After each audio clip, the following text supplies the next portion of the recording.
this is kind of a funny story. Thousands of Bitcoin mining machines had been reportedly seized as U.S. ports of entry since as early as September, but there's been conflicting information surrounding why. U.S. Customs and Border Protection authorities may have mistakenly seized thousands of Bitcoin miners under the impression that they were illegally imported radio frequency devices. Thousands of Chinese-made Bitcoin miners had reportedly been seized at U.S. ports of entry since around September and only began being released again as of a few weeks ago. The CBP's move to seize the Bitcoin miners came at the request of the U.S. Federal Communications Commission agency, industry players have said.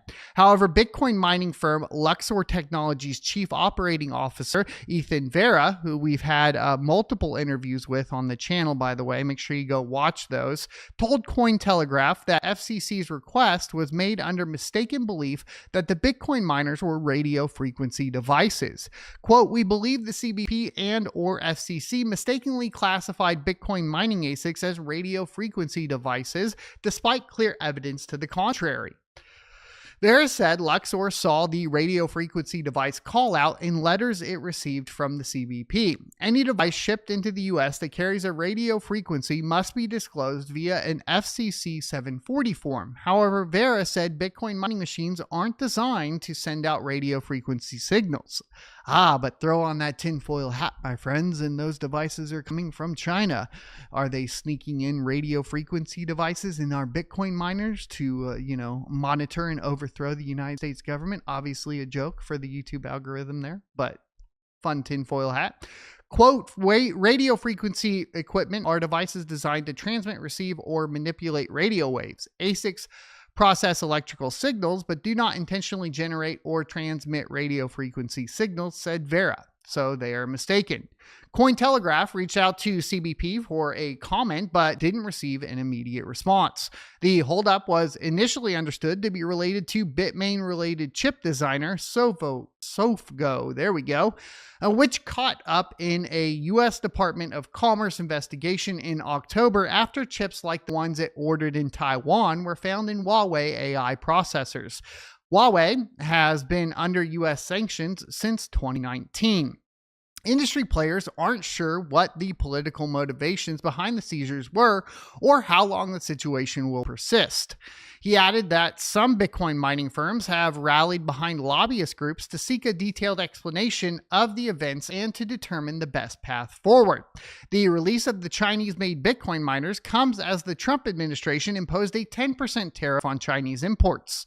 Head analyst Mitchell Askew of Bitcoin infrastructure firm Blockware Solutions said the tariffs could drive a similar dynamic to what happened in 2021, where Bitcoin application-specific integrated circuit miners prices soared. And this is kind of what I've been sitting on for quite some time. As you guys know, my strategy is to hodl silicon.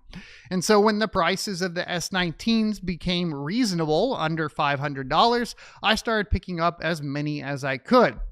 In fact, I'm kind of planning on this happening, and that's my personal business strategy and not financial advice for any individual here. But, stacking those if I have to, putting them in storage, sitting on them, and waiting to see what happens. And that is really the strategy behind it. Hopefully, here for a little bit was able to bring them back online and start being a little bit profitable, but they become unprofitable once again.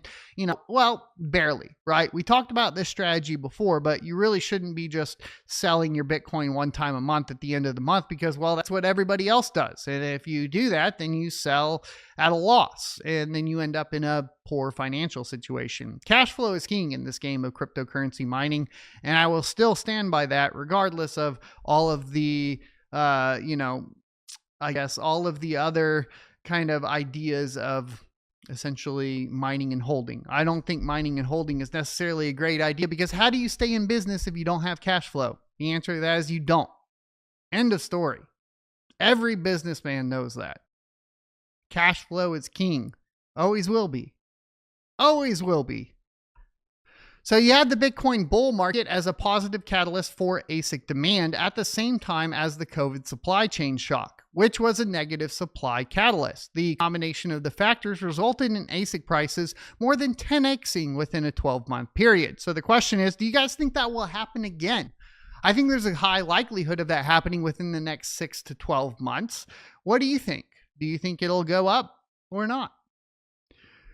Doesn't anticipate significant disruptions to the ASIC supply chain, however, pointing out that many Bitcoin miners imported into the US come from Southeast Asia and not China. So there is that, but of course you still have silicon shortages in general. Matteo says, this is true. Cash is king. I'm tapped out. I would love to be buying up right now on this downturn. And that is the signal you should be looking for, because you are not alone in that, Daddy-o. You're not alone. And that is good news, because for the bear trap to happen, for lack of a better term, people need to actually not have any capital left to keep going. Right? That's the sad fact of this entire game. Can you survive that tough time? People have to get forced out for it to continue to go up. That's just the way it is. That's the way it is in every industry, right? You see Kielbasa also saying, cashed out myself. House money is gone. Rizzo says, let's hope prices go up enough to sell ASICs. Then, like you said, buy again when prices go down. Solid strategy. And Josh says, buy the fear, sell the FOMO. The thing is like people have to run out of money, you know? Like, I'm pretty close to just being completely tapped out at this point. So it's just kind of, you know, work the day job and do what you can to survive and keep going, because that's kind of the way it's been since the beginning of time, especially in a capitalistic society, because that it's all based off of supply and demand. I mean, that is what it is. And right now the supply is outstripping the demand because of lack of money, lack of funds. And the thing is the economy's in the shitter and nobody has money to invest into it, right? So that's really the point that it has to get to. I mean, that's why bubbles pop, right? You get to the point to where nobody can really continue to hold the market up, right? It just is what it is, right?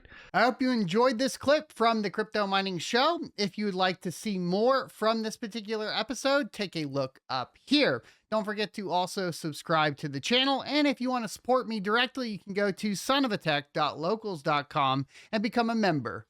Thanks for watching, and I will see you next Tuesday.